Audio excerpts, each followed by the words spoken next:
আমাকে একটা ধূপ আর একটা নারকেল দাও তো। আমাকে 90টা ডিম দেবে তো। ছি, এই শ্রাবণ মাসের দিনেও কেউ ডিম খায়? শ্রাবণ মাসে ডিম খাওয়া বারণ কোথাও লেখা আছে নাকি? এটা লেখা নেই, কিন্তু আজকে শ্রাবণ মাস, তার উপরে সোমবার। আজকের দিনে কেউ ডিম খেতে আছে? লজ্জা লাগে না? ও, শ্রাবণ মাসে ডিম খেতে নাই, আর বাকি মাসে ডিম খেতে আছে নাকি? হ্যাঁ, শ্রাবণ মাসটা পালন করতে হয়। ও, তার মানে আপনি শ্রাবণ মাসটা ডিম খান না, বাকি সব মাসেই ডিম মাছ মাংস এগুলো খান, তাই না? হ্যাঁ, বাকি মাস খাই। ও, এই শ্রাবণ মাসটা আর এই সোমবার, এই মঙ্গলবার, এইগুলোতে খেতে নাই, বাদ বাকি মাসে বাদ বাকি ডেটে খেতে আছে, সেটাই বলছেন তো আপনি? হ্যাঁ। ও, শ্রাবণ মাসটা লোক দেখানি করে ডিমটা খাওয়া, মাছটা খাওয়া, নিরামিষ খাওয়াটা চালু করলে, আর যেই শ্রাবণ মাসটা পেরিয়ে গেল তেমনি আবার মাছ মাংস ডিম খেলে, তাহলে তুমি সারা বছরে এই একটা মাস তুমি পালন করছো, কটা বার পালন করছো, তাতে পালন করা হয়ে যাচ্ছে। যদি ঠিকভাবে পালন করতে হয় তাহলে হিসাব মতো তোমাকে পুরো বছরই মানে নিরামিষ খাওয়া উচিত। তুমি ওই একবার খাবে, একবার ছেড়ে দেবে লোক দেখানি করে, এটা তো ঠিক নিয়ম হচ্ছে না। তার মানে তুমি কি বলতে চাইছো?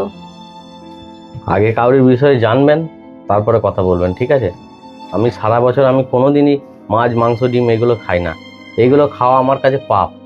আর আপনি সারা বছরে শুধু শ্রাবণ মাসটা পালন করছেন, দিয়ে বলছেন যে মহান হয়ে যাচ্ছেন যে আমি ডিম খাই না, মাছ খাই না, মাংস খাই না, নিরামিষ খাই, তাতে বিরাট পালন হয়ে যাচ্ছে। এতে ভগবান আপনাকে আশীর্বাদ দেবে না পাপ দেবে?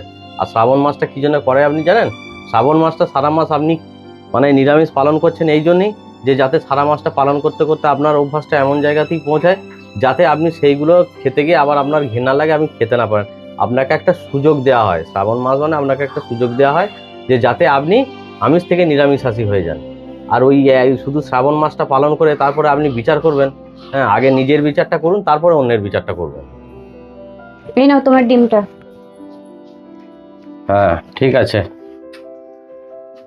কাউকে কিছু বলার আগে না ভালো করে ভাববেন, নিজে আগে ঠিক হবেন, তারপর অপরকে বলবেন।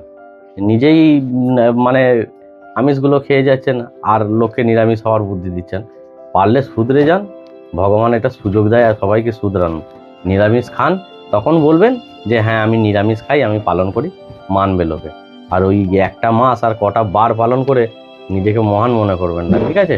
যাই হোক, আর এই যে ডিমটা দেখতে পাচ্ছেন, এটা আমি আমার খাওয়ার জন্য নয়, এটা আমি একটা কেক ফ্যাক্টরিতে কাজ করি, সেখানে আমাকে নিয়ে যেতে বলেছিল, সেই জন্য এখান থেকে নিয়ে যাচ্ছি। আর আমি কোনোদিন আমিষ ডিম এগুলো খাই না গো, বুঝলেন? এত কিছু বলে গেল, তাও তুমি কিছু বললে না, চুপচাপ দাঁড়িয়ে শুনলে। না না, আমাকে তো ঠিক কথাই বলে গেল, আমি না জেনে উল্টোপাল্টা বলে দিয়েছি, এটা তো আমারই ভুল হয়েছে। আমি এবার চেষ্টা করব যে সারা বছর যাতে নিরামিষ খেতে পারি। ঠিক আছে, আমাকে ধূপ আর নারকেলটা দিয়ে দাও।